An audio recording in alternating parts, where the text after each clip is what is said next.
જેતપુરમાં ભાદર એક ડેમમાંથી પાણી છોડવામાં આવ્યું હતું। કેનાલ મારફતે સિંચાઈ માટે 6 પણ આપવામાં આવશે।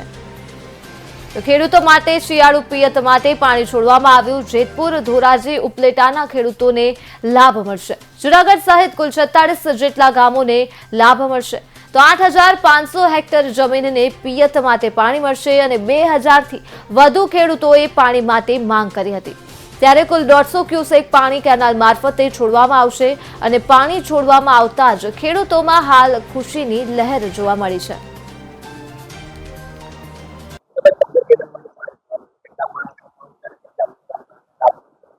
ચાલુ વર્ષે ભાદર એક સિંચાઈ યોજના ઓવરફ્લો થયેલ હોય તેના અનુસંધાને હાલ શિયાળુ સિંચાઈમાં કુલ 8000 હેક્ટર વિસ્તારમાં 6 પાણ આપવાનું આયોજન કરવામાં આવેલ છે।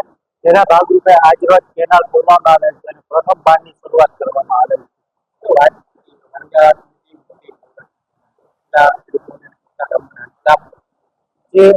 જેતપુર ધોરાજી ઉપલેટા અને જૂનાગઢ તાલુકાના કુલ 46 ગામોના 8000 હેક્ટર વિસ્તારમાં સિંચાઈ માટેનું આયોજન કરવામાં આવેલ છે અને આ વિસ્તારને સીધો જ ખેતીમાં સિંચાઈ માટેનો લાભ મળશે।